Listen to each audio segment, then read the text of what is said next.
My name is Jim Lee, and for much of my life I have worked to preserve the legacy of America's canal era.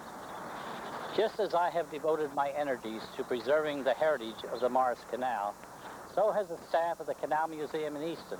They have worked to preserve the history and folk life of the Lehigh Navigation and Delaware Canal system.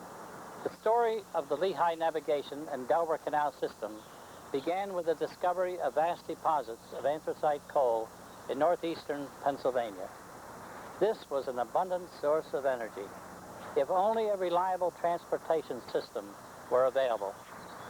The solution was the construction of canals.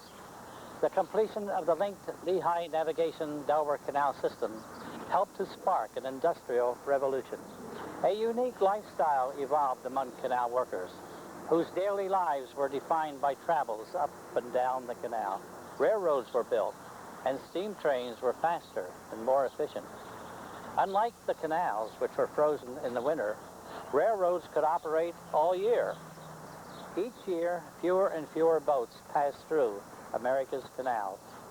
By 1930, only the Lehigh Navigation-Delaware Canal system remained of the more than 4,000 miles of towpath canals that had once crisscrossed a great part of this nation. The end of navigation on these waterways meant the end of the canalers' lifestyle in the Lehigh and Delaware valleys. There are still a few canal workers who remember what it was like to live and work on these waterways. And through their memories, we can glimpse a time when a boatman's world was defined by his boat, his mule team, and a narrow ribbon of water. Well, the boating hours was 4 a.m. to 10 p.m. But if you lived late at the lock, you get up and feed your mules and brush them and carry comb them and get them harnessed. By that time they was done eating, you get them on the towpath. You started down the canal or up the canal. We worked from 4 o'clock in the morning till 10 o'clock at night, driving the mules. And we used to get on the mules. We got really tired. There's one of these levels that's 11 miles long. A little bit too much walk. We could get on and off the boat on the bridge. We had very long hours, very long hours. We left home we would leave home by train to come to the dip. We worked out of Weisport, by the way. There was a boatyard up there. And we would take the train, early morning train, like 4:20 in the morning, and we wouldn't get home till 5:30. And sometimes when we worked 12-hour days, we didn't get home till 9 o'clock at night. Boating, you never get enough sleep. Because when you ain't boating, you're rambling around. Young fellas.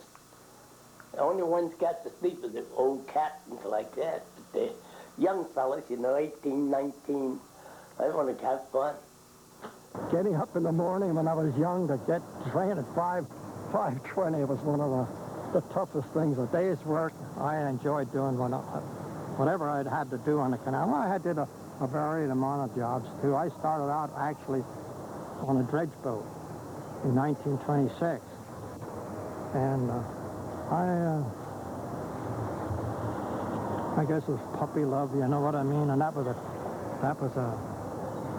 terrific job to work on that dredge boat, doing the routine thing, everything over, repeat, repeat, repeat all day long. What is a dredge boat? Well, the dredge boat had different types, but they kept the channel clear. They dredged the mud out of the river and out of the canal levels to keep the channel clear. The boat was almost 100 feet long and about 10 feet high, or 8 feet high and 10 feet wide. It used to call between 90 and 95 tons, but they used to give you a lot of, sometimes 100 ton, but you on the bottom, lots of times you drug on the bottom. But I like between 90 and 95 tons. That way you float, you didn't stick on the bottom. That's one thing a captain had to read in the code, you captain. You had to have your eyes open all the time. If you didn't, you was out of luck. Now, this looks simple along here, very easy, but there are a lot of conditions where it took some doing to handle a canal boat.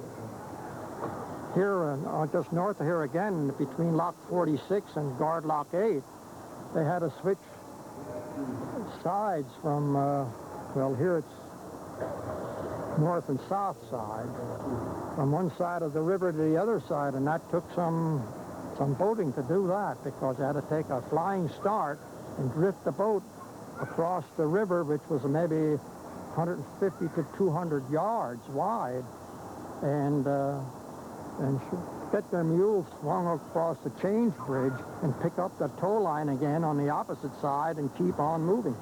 And especially when the river raised up a foot or two high, that was a difficult thing to do. Why, Pop said you had to learn to snub a boat. And that means putting a boat through the lock, a load of boat through the lock, so you don't do any damage.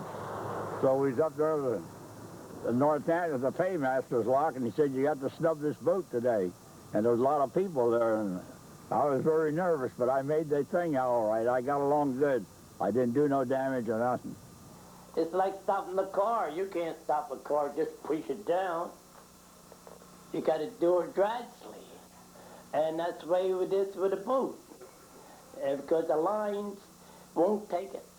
You could have a good new line and not burn. I had to burn the line. That's how I learned. When I first tried to stop a boat driver, I was going to pull her up and then pull up on and hold it. And that's too much to burn the line right off.